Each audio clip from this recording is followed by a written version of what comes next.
Mages were fairly okay casters in the 20s bracket in Classic, mainly for them getting so much of their basic utility quite early. The new runes for Season of Discovery will surprisingly lift 2 of the specializations to new heights, while one will have to wait for Phase 2 before they can come into consideration for the hero class tier. What I find most amazing is how much playstyle variation the new runes will put on offer, making mages look a lot more fun to play around with. Let's dive in and explore all the different options. First, I'll just cover some of the basic mage core spells, as these represent important utility for all 3 specializations. So of course we have Polymorph, which is incredibly powerful just as a spammable CC, always helping a group with a mage to keep the odds in their favor. They have an incredible Interrupt with Counterspell that interrupts for a whopping 10 seconds on a larger cooldown though. They have a strong regen with Evocation. For a caster they have unparalleled mobility with Blink, and additional control with Frost Nova and Frost Armor, and Fire Blast offers a good little bit of burst. It's worth noting that they are missing their Cone of Cold and Mana Gems for additional Frost, Burst and Control, as well as longevity. So moving into Frost Mage, importantly get Ice Lance, which won't do much unless the target is frozen, but it is an instant ability, something that will be highly useful for Frost. Alternatively, they can take Living Bomb as a dot, but I don't think this will be viable for Frost. Icy Veins is a really strong cooldown, reducing casting speed by 20%, removing all pushback, which will be huge, especially when, say, a Hunter is on you. And then they get Fingers of Frost, which will be very well paired with Ice Lance, so they can get more of those instant triple damage Ice Lances off. And Fingers procs off their Ice Armor as well when people are hitting them, so that's quite useful. An alternative will be to go Regeneration, which looked incredibly powerful until they recently added the damage reduction for Fire and Frost for a whopping 5 minutes after you use this, so not really an option unless it's a last resort, but it will be tough to give off Fingers of Frost as a Frost Mage for regeneration. They get Cold Snap for finishing all their Frost cooldowns, which at this level looks like only Frost Nova, but actually also Icy Veins, which makes it quite useful. And additionally, in terms of talents, they probably want to take Frostbite to make any melee on them quite likely to be rooted quite consistently, as well as Permafrost just to get additional control, because it probably won't be worth going for Icy Shot talents, as you won't have much crit. You can only get 1 into Shatter in the 4th tier. And then Frostbolt is not hitting for a lot at this level. So yeah, pros and cons quite quickly about Frost Mages. Fingers of Frost, Ice Lance and Permafrost will make Frost Mages a lot less reliable on Frostbolt damage and make it a lot more fun.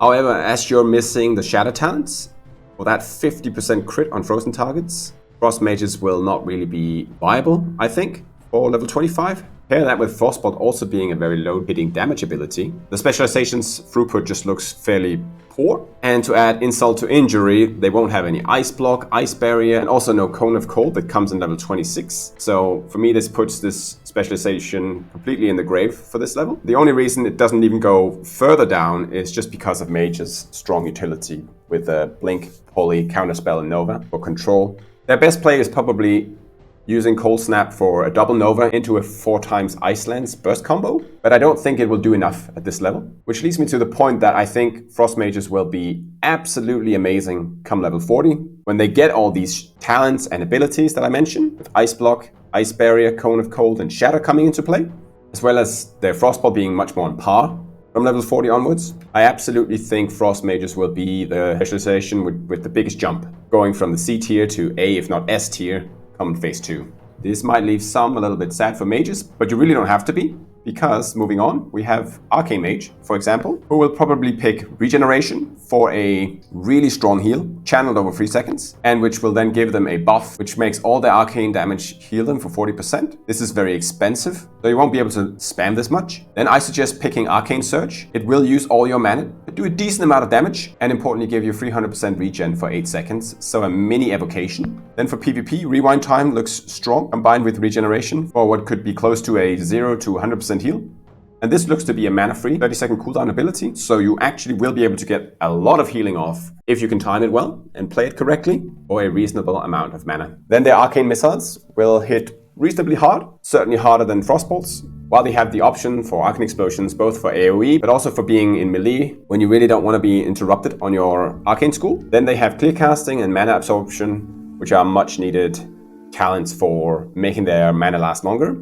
And you can just imagine getting a clear casting proc, and then you can use it into your expensive regeneration ability. So that will feel really good. Pros for Arcane Mage, they look like they could be an incredible spec with amazing lifesteal, with this 40% healing from their arcane damage. And then on top of that, just a lot of raw healing with regeneration and rewind. If they're not being targeted extremely hard by several other players, they will be very hard to kill. This could provide unbelievable value for 1v1s, as long as they don't get interrupted, and can make them really, really good to just keep going in a group brawl, where they can keep themselves up fairly easily. They get some strong mana regen talents, so that's fairly important for them, as they will be incredibly mana hungry with regeneration, missiles, arcane explosions, and arcane surge all being very expensive spells. But the arcane surge ability will be a fantastic ability to either finish off a fight if you're confident you will land a kill, or as a last resort if you think you're dying, or especially if you're completely out of mana, to just get a little bit of damage and potentially even healing in. Well, this could be incredibly strong. Also keep in mind for Arcane Mages that since they have a healing, the new BOP Spider Boots that will reduce damage taken by 50% for 6 seconds will be very powerful for them when they go into healing mode for a few seconds. The big downfall of Arcane Mages will be to be kicked in the Arcane School, which could leave them with few impactful options in that situation, since if they have the regeneration buff on, their Frost and Fire spells won't do much, and they can't polymorph, for example.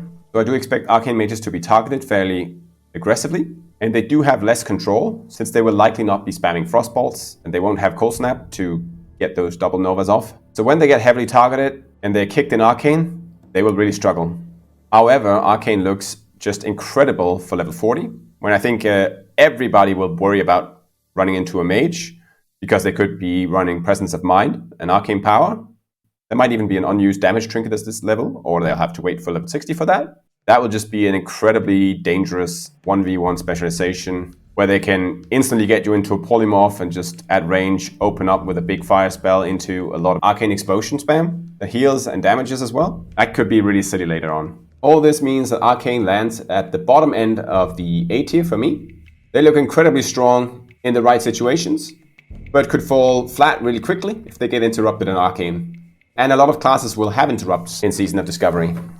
Moving on to Fire Mages. They get an incredibly powerful rune with Burnout for 15 crit, add a little bit of additional mana cost when they crit, so a little bit mana hungry as well. They get Living Bomb, which is a decent dot.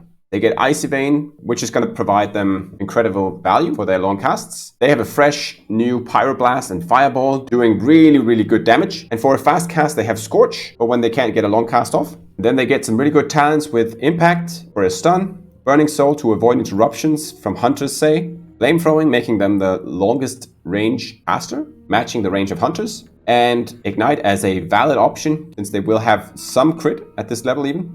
But it's a tough choice as a Fire Mage because you are spoiled with a lot of good talents at this low level, although there's even more really good talents coming up in the next 15 levels, adding a lot of crit and crit utility. But Fire Mages will be an absolutely amazing glass cannon.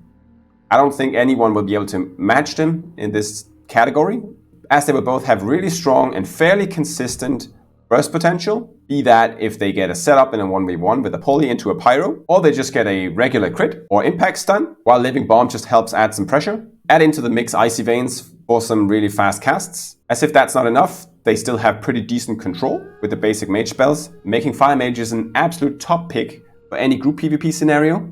The biggest things that detract from Fire Mage right now is the lack of Blast Wave, and then they could use a little bit more spell damage and spell crit to really take off, but Burnout has really changed the game from a low level. So while I think they will be a lot of fun already now, I think they will be incredibly fun at level 40, when they get their Blast Wave and they likely get access to a little bit more spell power as they scale quite well. And then only your imagination is the limit to how much fun all these runes will be on a Fire Mage with an elemental spec at level 60.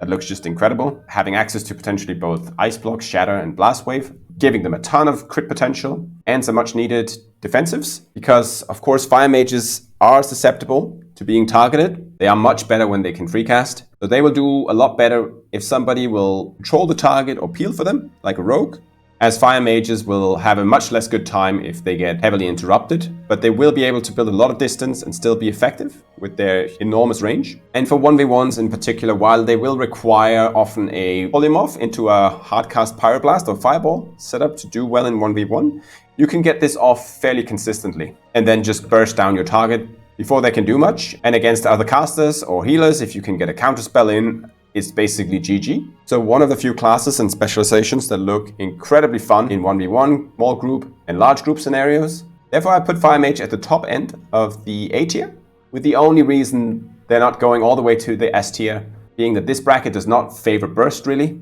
as damage values usually don't match health values at this low level with the lack of spell power and crit. But that could be shifted now that the runes offer a lot of offensive capabilities. So that was Mages, a recommended caster for Phase 1, particularly on the basis of Fire Mages and Arcane. You can check out my Priest and Druid guides here. If you like these deep dives, please consider liking the video. As a new YouTuber, it helps me out a lot to get started. And hit subscribe if you want to stay up to date on all my class deep dives.